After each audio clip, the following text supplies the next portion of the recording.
Olá, tudo bem? Seja muito bem-vindo, muito bem-vinda ao podcast. Nós estamos aqui hoje com uma convidada muito especial. Eu sou Paula Freitas, sou CEO do Instituto INE de Neurolinguística e confesso que este assunto de hoje é um dos assuntos que faz os meus olhos brilharem.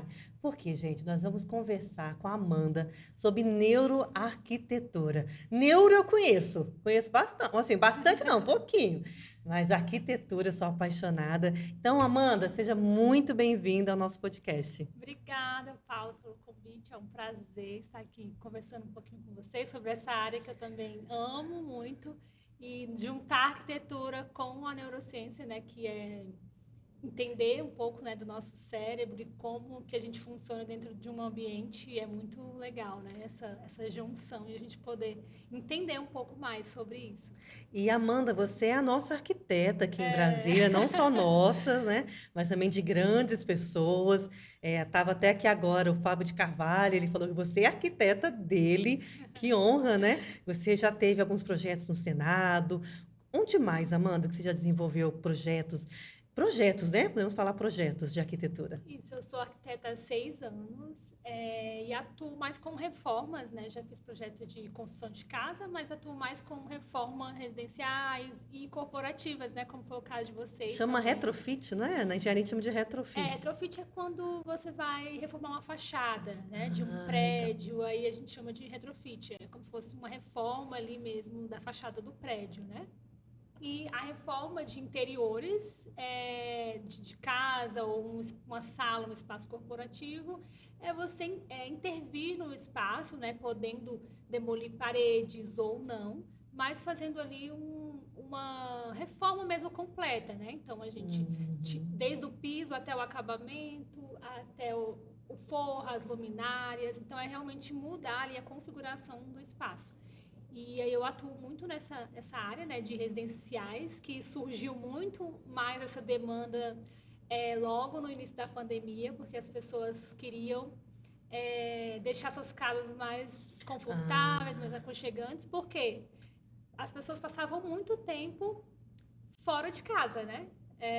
No trabalho, já tem o seu espaço de E com a trabalho. pandemia, trabalha em casa, fica em casa, não tinha como sair, né? E a Então foi um choque casa, de realidade, né? exato, e a casa se tornou o quê? A casa, o Trabalho, trabalho, escola do filho. o lazer dos filhos, a escola dos filhos. Então, assim, as pessoas não entenderam muito, né, Então o podemos dizer que a significado da pandemia casa. revolucionou a arquitetura? Sim, principalmente todos os espaços internos, né? Porque as pessoas tiveram que ressignificar os seus espaços. Então, dar sentido a eles, que muitos não tinham, e também reformular os espaços. Então, o quarto, que também era o escritório, a sala, que também Uhum. era o escritório, né? E tudo isso também acaba mexendo com o nosso cérebro, né? Porque o nosso cérebro ele tem um entendimento do que é cada ambiente. Não, Amanda, peraí. Isso aí é muito sério que você está falando. Que realmente, você disse que você trabalha mais com a reforma de ambientes.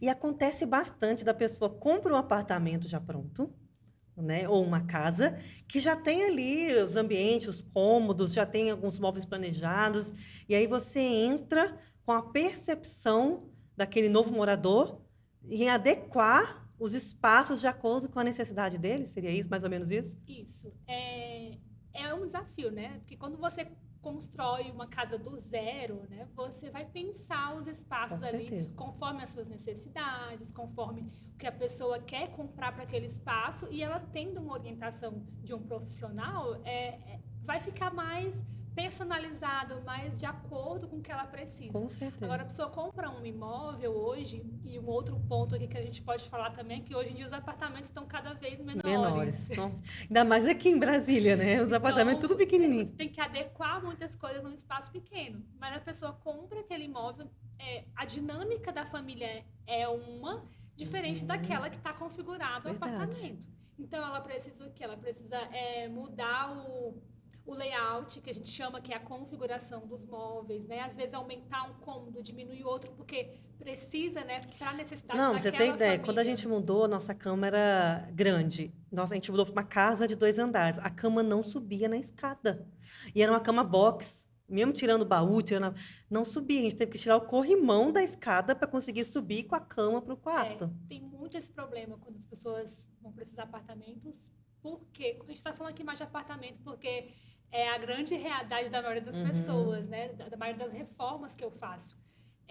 Tem essa dificuldade, que é subir um móvel porque a porta é pequena, porque o elevador às vezes não cabe. Verdade. Porque é isso, eles querem cada vez imóveis menores para ganhar mais, mas não pensa nas necessidades da pessoa, né?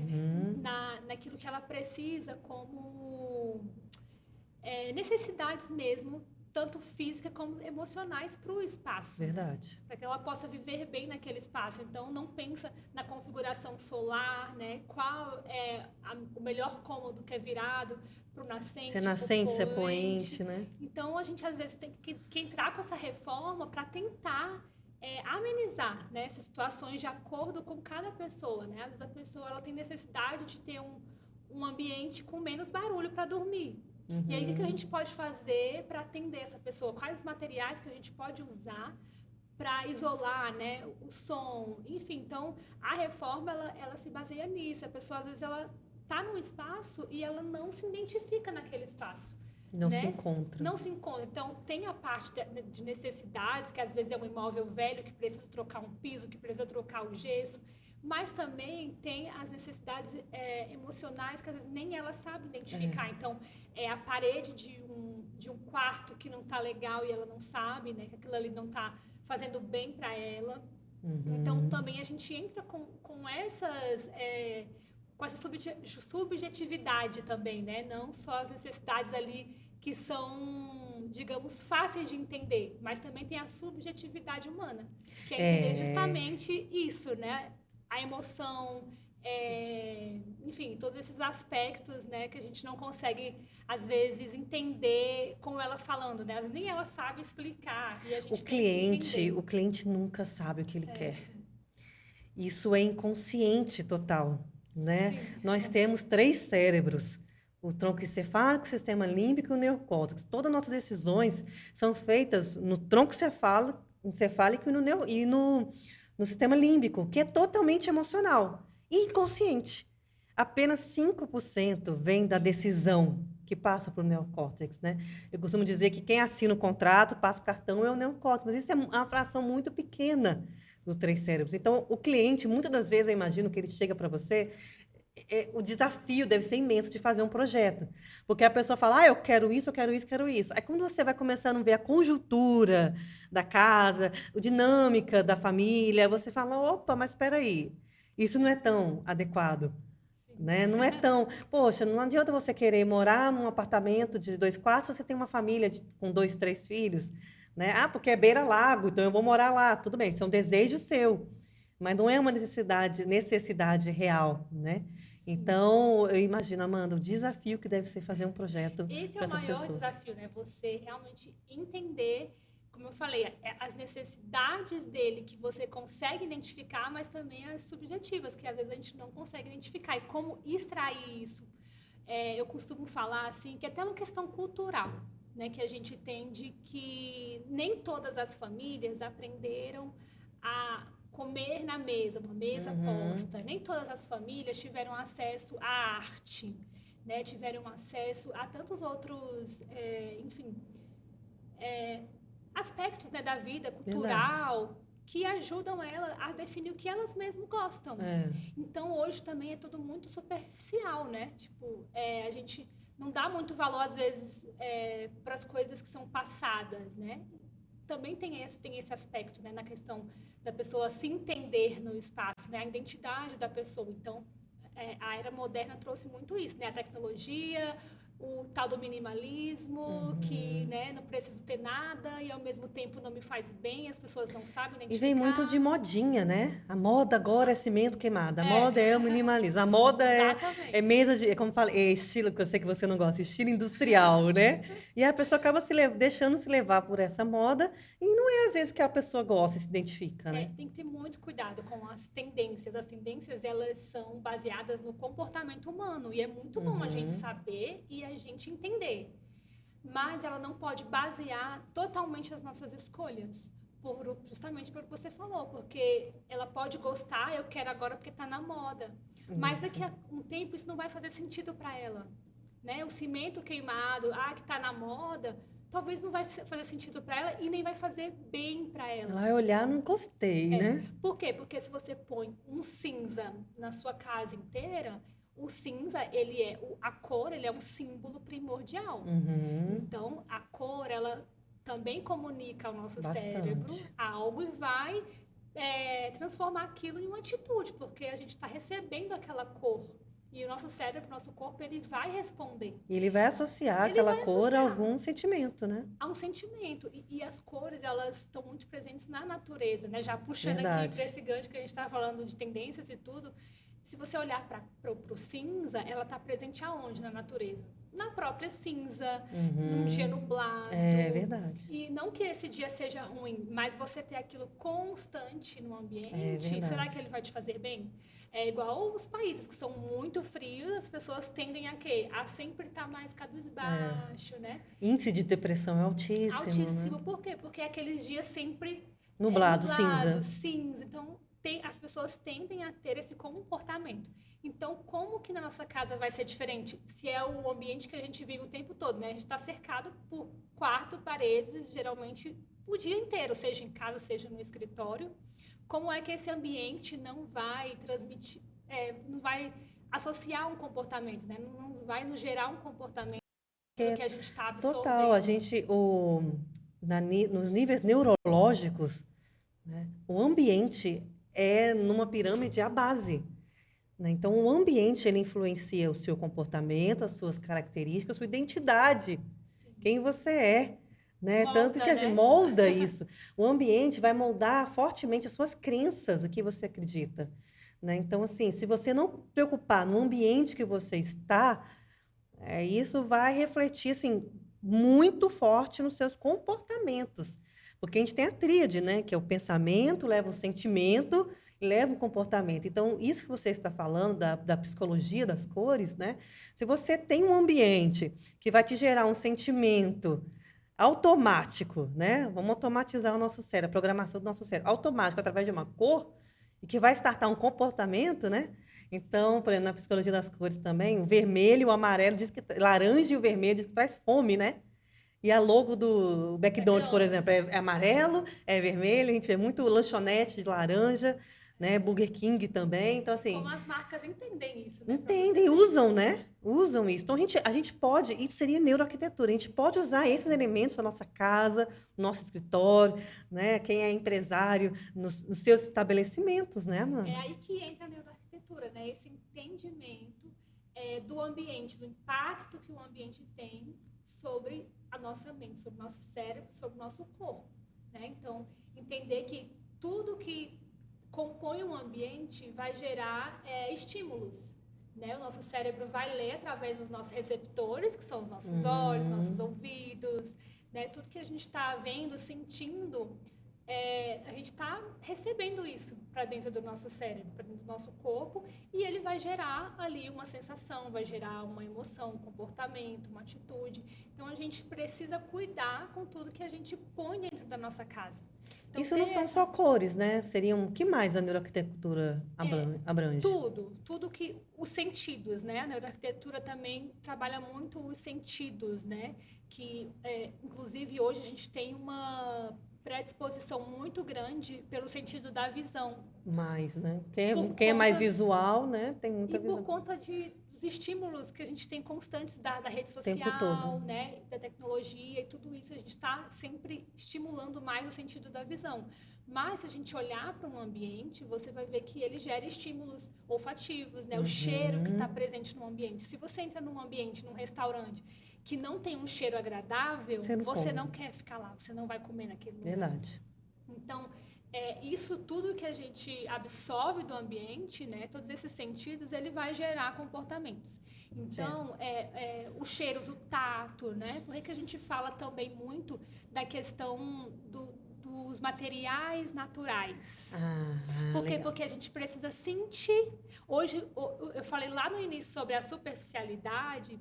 Por quê? Porque hoje é tudo muito descartável, né? As pessoas não querem ter o trabalho, ela quer uma planta de plástico, porque não vai dar trabalho em cuidar. Ela quer a mesa de vidro, e a mesa de vidro tem o seu lugar. Não estou falando que ela não pode ser usada, mas por quê? Porque é mais fácil. Porque a mesa de madeira, ela vai riscar. E a gente, no mundo ocidental, a gente tem essa cultura mesmo de que a gente não quer as marcas. A gente quer sempre liso, tudo impecável. lisinho. É uma cultura ocidental mesmo. Porque outras culturas, eles gostam de ter as marcas, porque eles sabem que é o tempo passando, que é a experiência. Então, olha para você ver, a gente não, a gente quer, se riscou aqui, você quer mandar arrumar. E a gente não tem esse sentido, né, de tocar e falar, a madeira é quente, né, a sensação do fogo, do quente. Então, a gente está muito no superficial o tempo inteiro. Verdade. Então, todos esses elementos que a gente coloca na nossa casa, a gente pode achar que é besteira. Tipo, é só uma mesa para sentar, né? Só uma cadeira para sentar, que ela tem ali o uso dela. Mas não é só, né? Não é só. Você tem ali... A cadeira é composta por materiais que você pode escolher o material de acordo com a sensação que você quer sentir, né? Qual é o cheiro que você quer ter no ambiente e o que faz também sentido para você. Né? Porque a gente voltando nessa questão aí do essencial, né? Até o próprio conceito minimalista, que traz isso de você ter pouco, menos é mais, né? Às vezes também descarta, né? Começa a descartar a individualidade e a identidade das pessoas. Verdade. Não tem mais aquele detalhismo, né? Em que as formas... Eu vi até... a gente está estudando bastante arquitetura, vendo design, né? E aí eu vejo que antigamente é chique ter paredes circulares, tetos ovais, né? Hoje em dia é difícil entrar num ambiente igual aqui, né? A gente está num ambiente aqui na capela que ele tem, né? O teto é bem pontudo, não é aquela coisa casa moderna, né? E acabou isso, né, Amanda? É bem polêmico falar assim, sobre isso, porque é uma raiz modernista, né? Porque as linhas retas, ter pouco dentro de, né? Ter poucas coisas, ornamentos, é uma linha do modernismo, né? O pai do modernismo, considerado o pai do modernismo, que é o Le Corbusier, ele abominava qualquer tipo de ornamento. Meu Deus. Então, qual é a base do modernismo? Rompe com o passado, já era, tudo que foi construído a gente não quer, e nós vamos implantar uma nova arquitetura. Nossa. Que foi os 5 pilares que ele criou, né? Que é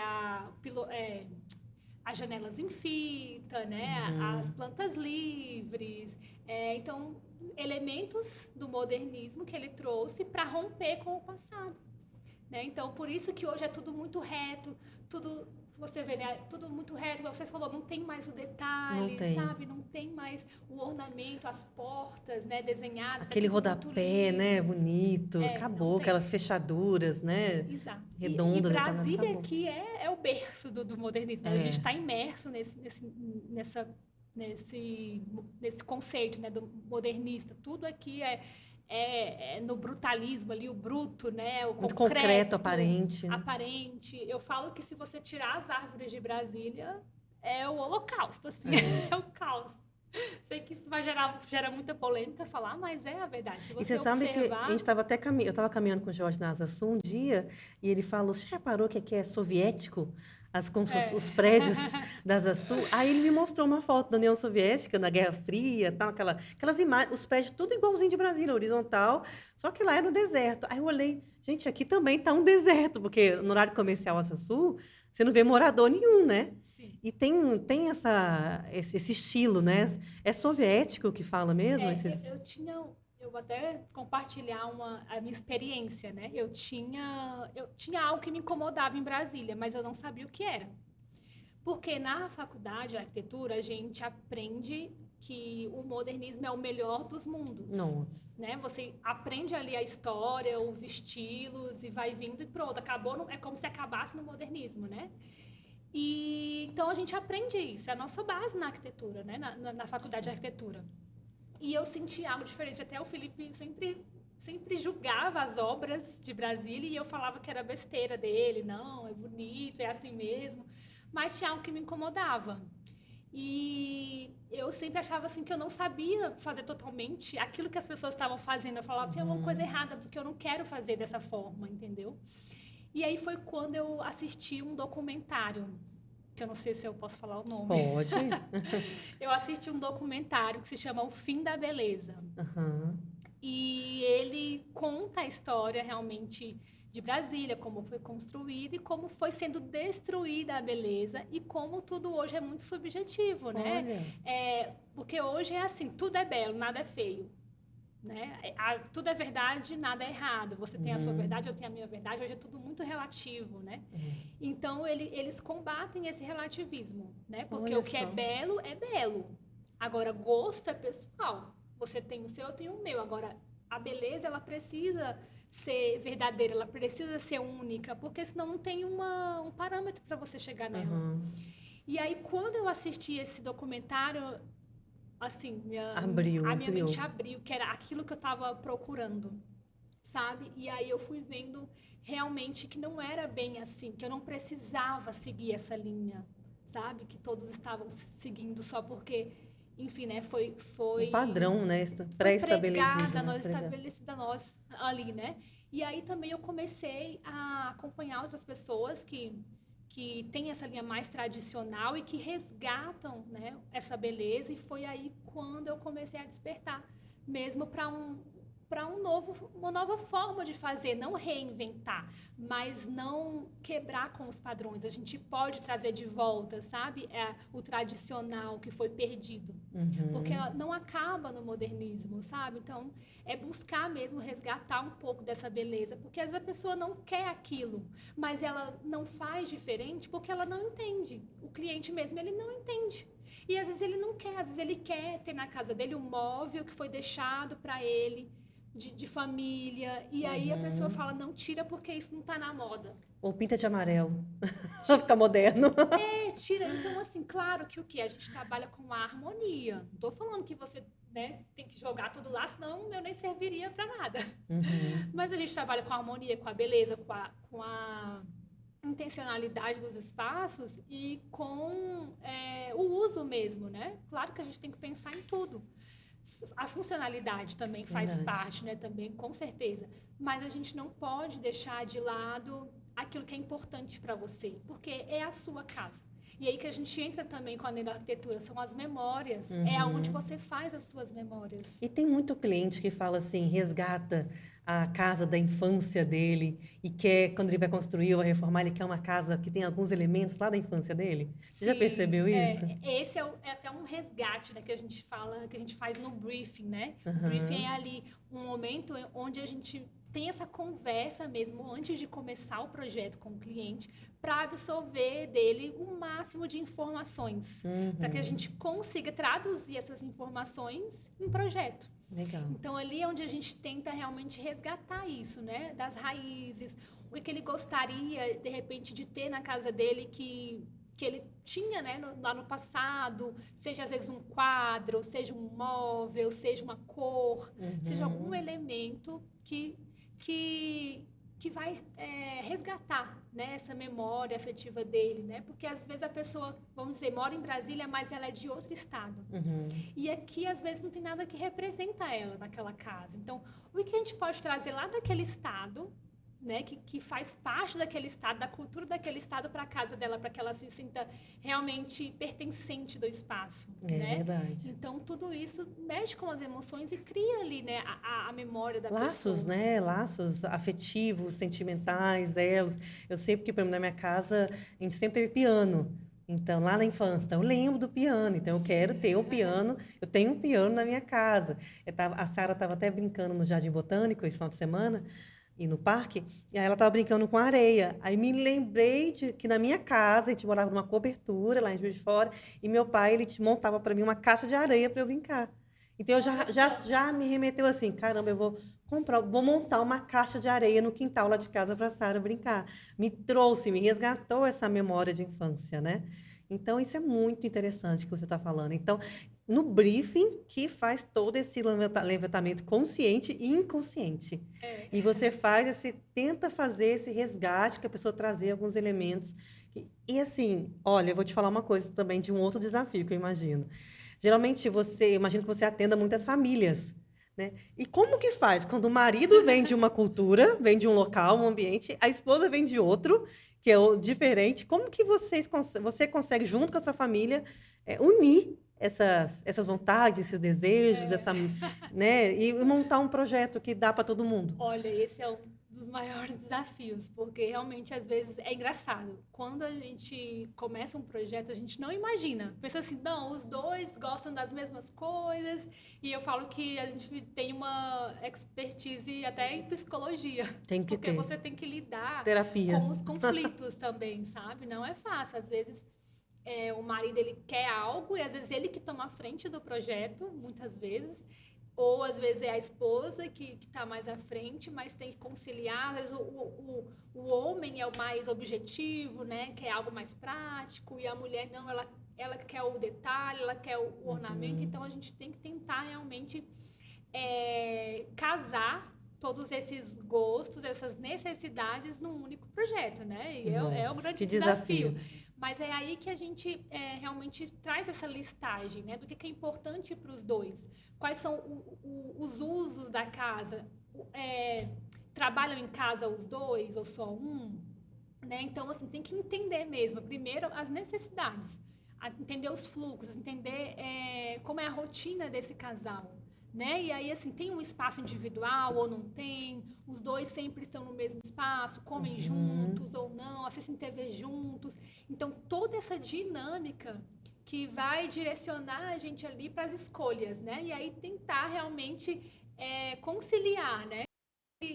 Os gostos dos dois, né? Então, um quarto de casal mesmo, né? Os dois vão dormir ali. Então, precisa, de repente, quer pintar uma parede, qual é a cor que vai agradar os dois? Verdade. E às vezes a gente que tem que entrar, na verdade, com a solução. Falar, olha, essa cor vai ser melhor para vocês. Faz sentido? Baseado nisso, nisso, Baseado no que vocês querem sentir, né, no ambiente. Então, geralmente, o quarto é o quê? Você quer descansar, você quer relaxar. Então, eu vou propor coisas ali, elementos e cores que vai proporcionar isso. Muito bom. Então, é aí que a gente tenta conciliar para que os dois consigam ali... Faz um quarto de jogos lá pro marido e né, não há briga e não... E outra coisa, Amanda, que eu vejo muito, você falou do fluxo, né, de atividade do dia a dia, né? O casal levanta, vai tomar banho, uma vai fazer café, aí tem a sala, para na TV ou senta na mesa. Então, observar esse fluxo é muito interessante. Mas, Amanda, eu queria te fazer uma pergunta, que assim, eu imagino que muitas pessoas estão se perguntando, que é o seguinte: olha, Amanda, meu apartamento, a minha casa é alugada. Vale a pena eu investir em arquitetura? Muita gente diz que não, né? Ah, vai gastar o dinheiro, não reforma. Já vi muita gente falar isso na internet, que não vale a pena. Mas pensa, você vai viver no mínimo um ano naquele apartamento, naquela casa alugada. No mínimo. Então, vale a pena você ficar um ano se sentindo mal no ambiente, se sentindo, enfim, né? Não gostar da onde você está, algo incomodando. E como a gente diz, o ambiente, ele desperta em nós comportamentos, né? Então, já pensou, você não está dormindo direito porque você se sente incomodado, de repente, porque tem uma cor preta lá naquele ambiente e você não quer pintar. Então, o que a gente sugere, né, para imóveis alugados? Fazer intervenções que, de repente, você consiga negociar com o dono do imóvel, ou coisas sejam práticas e não tão caras, né, que sejam acessíveis. Tipo, pintar uma parede não é caro, entendeu? E às vezes, e quando geralmente a gente entrega o imóvel, você tem que pintar de novo. Então, não custa nada você ir lá e mandar pintar uma parede, né? Já renova o ambiente. Verdade. Só de pintar paredes, você já renova o ambiente. E investir também em móveis soltos, que você possa levar depois para qualquer lugar. Então, sempre não fazer uma marcenaria planejada, sabe? Porque realmente vai ficar no imóvel, você não vai ter como, às vezes, levar. Não rebaixar um gesso, a não ser que você consiga conversar com o proprietário do imóvel e fazer uma negociação ali de aluguel, né? Alguma contrapartida ali que, enfim, né? Que beneficie você. Mas, se não, sempre investir nesses móveis soltos. E vale muito a pena você transformar um ambiente, porque o que não vale a pena é você ficar insatisfeito em um ambiente durante, sei lá, 1 ano, 2 anos, 5 anos, tempo que você permanecer com aquele pensamento de que o imóvel não é seu. Porque é igual uma viagem, pensa uma viagem. Você faz uma viagem, você gasta seu dinheiro, claro, ficou ali as memórias, as boas lembranças, mas você gastou, acabou, você vai voltar para sua casa. É verdade. Então, você morar numa casa também é isso. É onde você está formando ali as suas memórias, os seus afetos, enfim, né? Ali tendo comunhão com a sua família. Então, é o lugar de comunhão mesmo, né? De onde a gente se forma. Eu falo que o lar é onde a gente se forma como pessoa, é onde ninguém está vendo você. É aonde realmente você chora, é onde você aprende, é onde você pensa, é onde você faz sua meditação, é onde você faz sua oração, é onde você está ali o tempo inteiro, né? É onde você conversa com seu marido, é onde você tem suas conversas mais íntimas, é na sua casa. Então, é aonde vale a pena investir, sabe? Porque hoje, nesse mundo tão superficial, é isso que as pessoas estão querendo fazer. Não, coloca qualquer coisa, não vale investir na sua família. E não é. Hoje em dia, mesmo os apartamentos, quase nenhum você vê mesa de jantar, porque é tão pequeno. Verdade, nem cabe. Não cabe a mesa. Então, assim, as pessoas comem aonde? No sofá, às vezes no quarto. A criança, o filho come, o adolescente come no quarto com a porta fechada. Olha o comportamento que a sua casa está proporcionando, né? Está estimulando no seu filho. Vale a pena, vale a pena investir no seu bem-estar. É pensar além da arquitetura, porque eu falo, se a arquitetura morre na arquitetura, nela, por ela, não faz sentido. E outra coisa, a pessoa fazendo um projeto, né, de arquitetura, indo para outro ambiente, vou mudar, agora vou morar em outro apartamento. Ela consegue aproveitar um pouquinho ali daquele projeto, Amanda?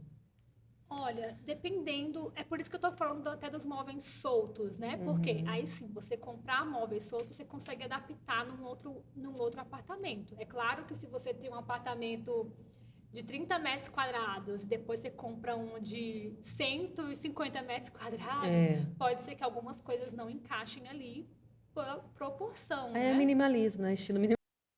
Mas sim, por isso que a gente incentiva, nesses casos, a comprar móveis soltos, como eu falei, que você consegue adaptar num outro imóvel, né? Legal. Então, o máximo que você vai gastar ali, como eu falei, às vezes é uma pintura, algo nesse sentido que, enfim, né? Você vai ter que fazer no outro apartamento também. Amanda, a gente vai ter que marcar um outro podcast, porque eu fiquei com muitas muitas dúvidas. Né? E, assim, essa conversa acho que pode também se estender em outro momento para a neuroarquitetura em ambientes corporativos. Sim. Porque a gente passa o maior tempo do nosso dia na empresa. Né? Então, assim, você proporcionar para os seus funcionários, para os seus colaboradores, um ambiente agradável, né, que de acordo tem uma estratégia de Walt Disney, uma modelagem do Walt Disney que eu vou deixar para não vou contar aqui não, vou contar neste segundo podcast que a gente vai fazer de neuroarquitetura corporativa. Você topa? Uma dica que, claro, com certeza, Paula, e uma dica que eu sempre falo para ambientes residenciais e corporativos é você observar a luz artificial do ambiente. Verdade.